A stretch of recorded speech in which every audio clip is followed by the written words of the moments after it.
Hello, and welcome to Baltic Ways, a podcast bringing you interviews and insights from the world of Baltic studies. I'm your host, Dr. Indra Ekmanis, and today we are speaking with Dr. Volodymyr Dubovyk, a professor of international relations at Odessa I Mechnikov National University, and an expert in U.S. Ukraine relations, Black Sea regional security, and Ukrainian foreign policy. And, on a personal note, my former professor during his Fulbright at the University of Washington. Today, he speaks with me about the view from Ukraine, how his work has shifted during the war, and takeaways for Ukraine from the Baltic states. Stay tuned.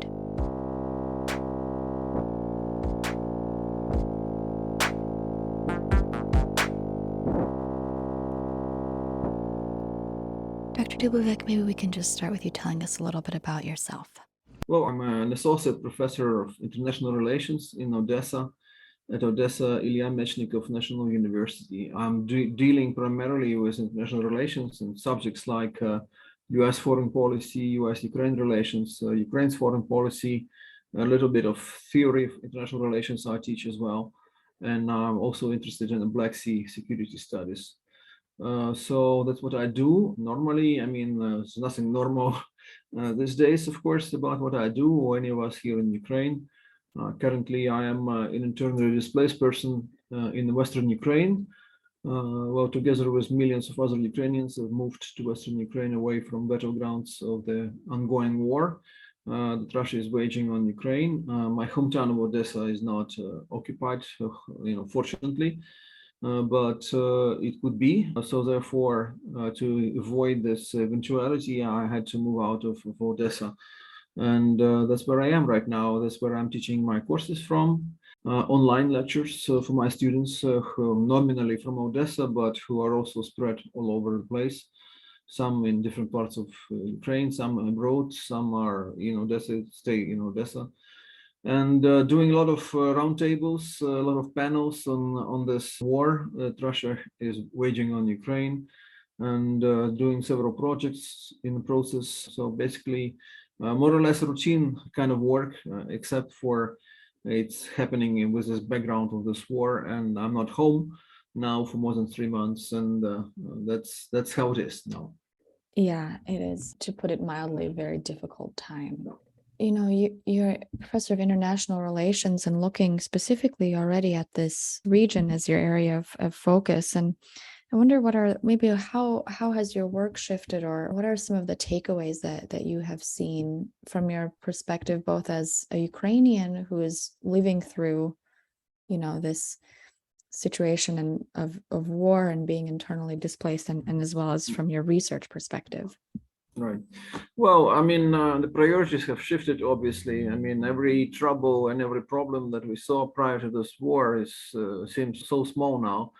We are all in the business of survival, basically. The countries and people who used to live, because, of course, the scale of uprooting of Ukrainians from the places where they used to live is massive here. It's about 1/3 of population that we're talking about, including refugees and internally displaced persons. And a lot of people are just managing to survive and fit in, and if they have enough, money and resources to move on. Some don't. Some people don't have universities to return to. Like, for instance, my colleagues in Mariupol and Kharkiv, their university is badly damaged, and not to mention that Mariupol is occupied. Kharkiv is not, but quite a few buildings of university are basically not in the shape where you can actually return students and professors to them. In Odessa, luckily enough, university is not damaged. It's still there, so we can formally go back, and I hope to do that once we might be sure that Russian occupation is not a threat anymore. And in my professional life, everything I do is now rotating around this war. Most of the conversations I'm having this last several months is on the war, different aspects of the war. So any other subject is just secondary or something like that. We are talking about different aspects of the war. We are still trying to understand what preceded it. and what led to it, like was it inevitable or not? Why is Moscow attacking right now of all times? What pushed it to do this massive invasion? And frankly, most of us were mistaken before February 24th. A lot of people did not expect invasion to happen. A lot of people also were thinking along the lines like I was, that this probably will be some kind of military operation, but not something that massive and that brutal and that long too. I thought personally that there might be an attack, but I didn't know where. But I thought it would be like more or less a surgery, a minor operation by Russian military troops. And then it ended up like a big operation, big war. So we're still thinking like, why is that happening? And then also, of course, trying to make sense of what happened in the last several months and how we can improve Ukraine's chances not to lose, and what's the right way to deal with this, how to communicate with international audiences as well, to explain them better what's going on, because there's so much misunderstanding, less of it in, say, Europe and North America, but much more around other parts of the world.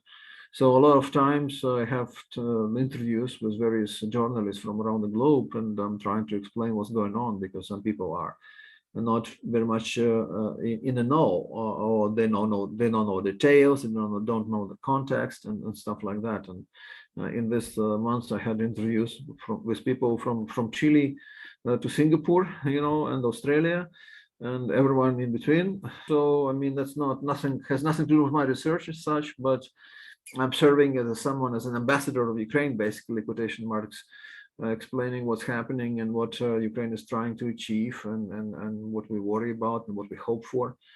And there is also a big discussion about the primary directions of our relationship last month, one of them being relations with US. And actually, that's my topic. That seems to be the most narrow, most close to me topic of my research, US-Ukraine relations. And it's very much critical now for us. I happened to receive a grant to continue research on US-Ukraine relations during the war from the Kennan Institute, from Wilson International Center of Scholars in Washington, D.C. And I talk about it often. Actually, tonight I'm going to have a lecture on US-Ukraine relations since February 24th for Ukrainian audience in Ukrainian. And this will be a concluding talk for my little course that I'm doing with Fulbright Alumni Association here on US-Ukraine relations, where I analyze everything since 2014, actually, since the start of Russian war on Ukraine. And the last topic today, the last 10th presentation, is exactly on what is happening since February 24th. So in addition to my usual audience in that course, I'm adding some other Ukrainians who are interested to know more about my perspective on this. So a lot of other things on the mind, not just US-Ukraine. Obviously, we are talking a lot about Ukraine-NATO relations, like what's the best way to proceed. At some point, it seemed that Ukraine was ready, our leadership was ready to give up formally on NATO membership to satisfy Russia, and maybe bring closer the cessation, the end of violence and the conflict and the war. And but then again, this is not clear now what Ukraine should do in terms of its security for the future. Should we keep this NATO membership for the more distant future for us? Should we think about security guarantees along the lines what Zelensky and his inner circle probably thinking these days? What countries might give us some viable, effective security guarantees for the future? Or should we just, I don't know, rely on our own resources, and basically turn our country into some kind of a military camp and be prepared for further acts of aggression from Russia? That's a topic which is hotly debated. Another one close to me, I mean, nominally, because I'm in Odessa. I'm not there now, but my soul is and my thoughts are. So we're talking about Black Sea security. And these days, this is a hard topic as well, because it has something to do with incoming famine in a number of places around the world. And the reason being Russian blockade of Ukraine's Black Sea ports, including Odessa. So that's a big topic. What can we expect in the Black Sea security throughout the rest of this war and beyond that war? Like when the war is over, what's going to happen there with the Black Sea security, where Ukraine is going to be a player? And if Ukraine is fortunate enough and strong enough not to lose this conflict, or maybe I'm afraid to say that, to win this war, then Ukraine might become actually a de facto leader in the region, and what that would mean for the region. And that's one of the important subjects that we discuss these days.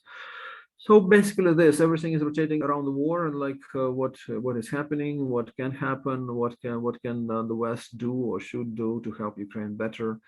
How is Ukraine probably not doing enough in terms of its PR or foreign policy, reaching out to foreign partners, this kind of things, because right now, of course, everyone's nerves are on edge, and therefore sometimes maybe Ukrainian leadership or foreign ministry are doing some mistakes, something, but that should be understood because they are living in the wartime situation, and they're functioning under the wartime situation, and that's why we need to discuss this too, like what's the best way to deal with our partners. So that's about it. Yeah, it's quite a shift in mandate, right? Yes, To go from being able to work in kind of intense academic sphere, but now being not only the academic expert, but also the ambassador and the right. explainer for everybody. You mentioned kind of speaking to people who might not have a very strong understanding of Ukraine, and I wonder what those outside of Ukraine are missing. Yeah. Well, they sometimes don't know the roots of the conflict. I mean, they kind of know that there was something there before between Ukraine and Russia. So this is not completely new. This is not coming out of nothing, this war. But they lack information about what it was that led to this conflict. Other things that they also often, tend to buy Russian narrative, something like what happened since 2014 was a civil war, basically Kiev government waging war on Donbas region and something like that. So you have to explain this is not true, explain about the Russian aggression, explain about Crimea and what happened early on in Donbas and what the role of Russia was. That's often missing. But also with this war, they also tend to focus on military operations, but then you have to explain there is so much damage done to civilian sector, and many more civilians died than military actually. So you're trying to explain what Russia is trying to achieve there. They are at the loss about the possible aims of Russian aggression, and that's difficult to comment on because no one really knows what are the aims. And one of the ways to explain what Putin is doing is that he is making himself those aims on the goal, meaning that he probably shifting some of those objectives, along the lines of operation. So you don't know. You just speculate and you give options, and you sometimes cannot give a definite answer.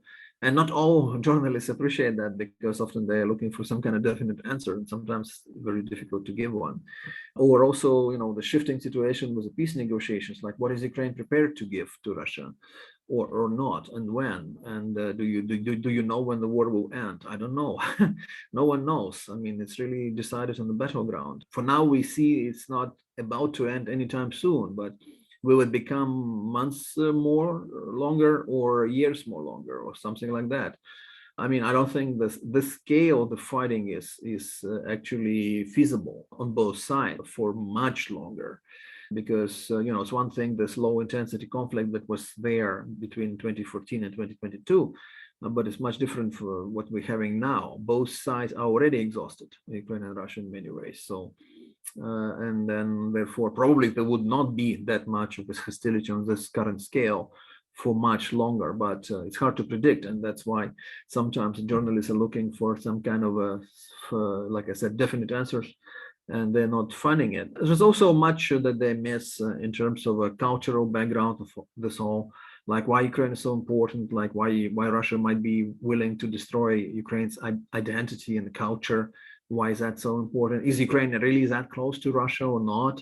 If it is that close, like why is Russia waging the war on Ukraine? So it's sometimes really complicated to explain these little details that we kind of live through, but they of course don't know much about it.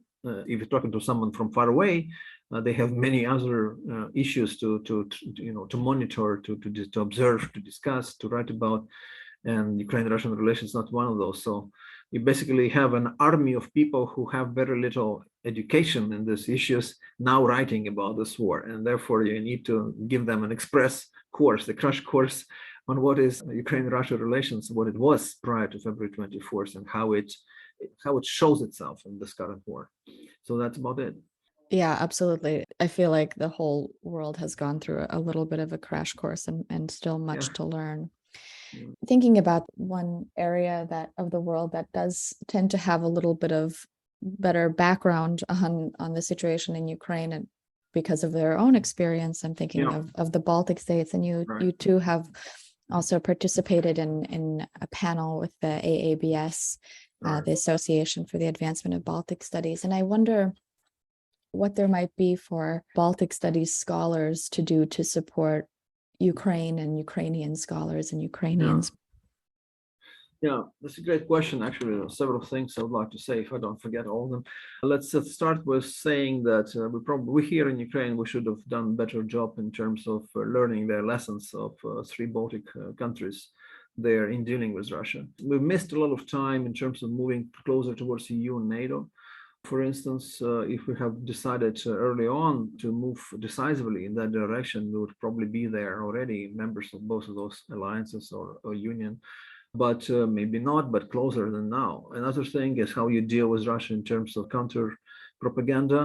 Well, we're learning now, but we didn't do much prior to 2014. Also, in terms of cybersecurity, again, if you just look at the experience of Estonia alone, that's a huge amount of information how to deal with cybersecurity. And finally, in terms of dealing with energy dependence on Russia, again, it's a master class that they can give any of those three countries to us in terms of how to diminish the dependence and how to deal with this issue. Now, these days, of course, I should say we appreciate very much so the support is coming from these countries. I mean, everyone here in this country of Ukraine now knows for a fact that these three countries are the most devoted and true friends of Ukraine, and they feel our pain, and they do more than they can actually in terms of helping Ukraine, be it sending weapons or hosting refugees or sending humanitarian assistance and stuff like that. So we all see it and we really appreciate it. We understand that we're talking about three countries which are not huge. Therefore, the resources are limited. You know, they're not great powers, superpowers, but to us they are, you know, superpowers because they are existing in such a decisive way.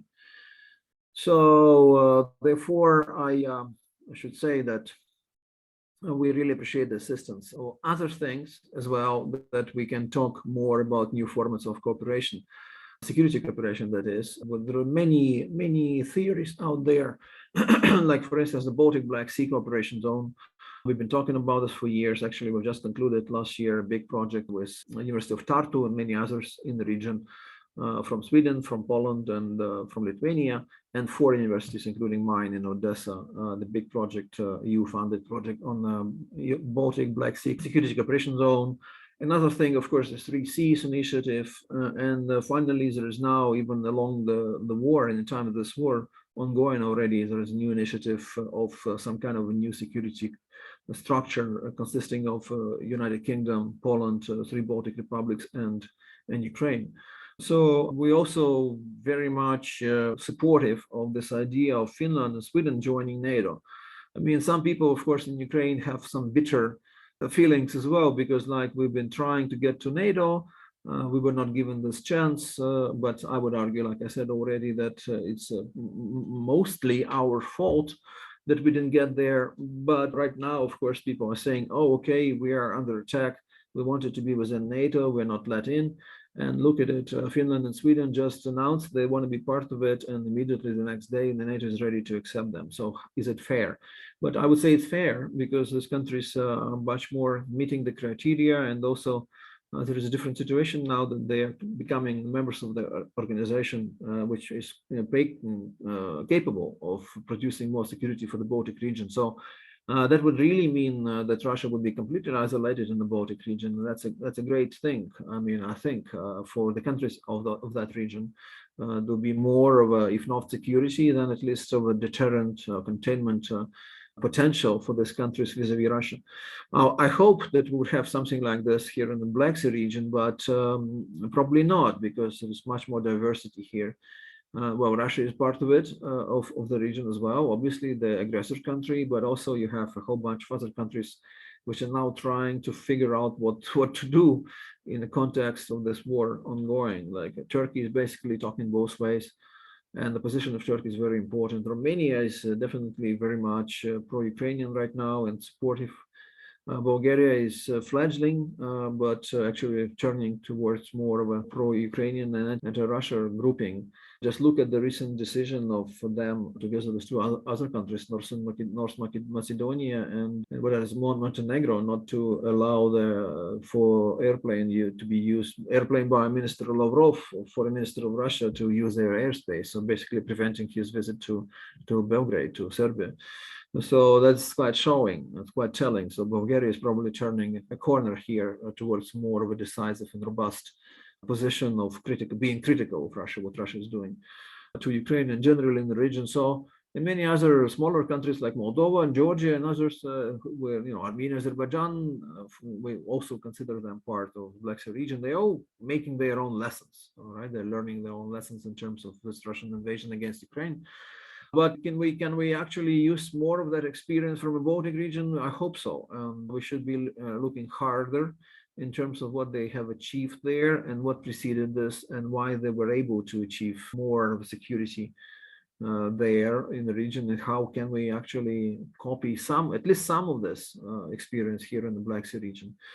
And the scholars of the region, they understand the problems that we are facing right now, and their expertise is very much needed. And we have been listening a lot to people who would normally be talking about the Baltic security issues, but now they're talking about the Ukraine-Russia war, and therefore their experience is needed as well. So I think that just reaching out to Ukrainian scholars and helping them through these difficult times, that's also something. If you live in a country which is stable and developed, and you can, spare some of your attention and funds, frankly, with Ukrainians, some of whom are abroad now, some are here in the Western Ukraine, like I am, for instance. And I'm not complaining. I'm doing fine myself. But many of my colleagues are basically renting apartments and houses for some astronomical figures, and they have to pay, and also if they have family, they have to feed the family. So basically, just coming up with some effort to collect money to support Ukrainian scholars. That's also very much appreciated. But then you need to find out a right way to deliver that money. Like, how do you deliver this money to particular people or some associations here in Ukraine? That's also not very easy to figure out, but it's happening. I'm seeing it. It's happening, reaching out to Ukrainian scholars like myself here. And there's more and more non-resident fellowships for Ukrainians also from various Western institutions. And I think the Baltic region universities and think tanks can also do more to provide those non-resident fellowships for Ukrainian scholars who couldn't, for various reasons, come to the region and continue their studies there. And one of the reasons with people like myself, of course, is that we are men, and men between 18 and 60 are not allowed to leave. So I'm often getting this nice offers to come and to do some research here and there. But I cannot do that because of martial law still in place here, and right now it's announced it will be in place till the end of August at least, and that means people like myself are not capable of leaving Ukraine, but we are capable of continuing our professional activities, and that's why I'm saying that the focus should be on non-resident fellowships for people like myself. Yeah, that's it. Yeah, that is a very practical mechanism potentially. I am so thankful for that opportunity to speak with you. And just on a personal note, I will say that I think often of the class that I was in with the classes, I think several, so which were just very formative for me. So I want to say thank you for that. Thank you. And for taking the time to talk with me. Oh yeah, absolutely. Go for it. Well, thank you so much. Bye-bye. Good to see you. Bye. Thank you for tuning in to Baltic Ways, a podcast from the Association for the Advancement of Baltic Studies, produced in partnership with the Baltic Initiative at the Foreign Policy Research Institute. I'm your host, Dr. Indra Ekvanis. For more content on the Baltic states, tune in to the Baltic Power Hour from FPRI's The Continent, a podcast hosted by Aaron Schwartzbaum. And as always, subscribe to our newsletters at aabs-balticstudies.org and fpri.org/Baltic-initiative. And a quick note that the views and opinions expressed in this podcast are those of the authors and do not necessarily reflect the official policy or position of AABS or FPRI. Thanks for listening, and see you next time.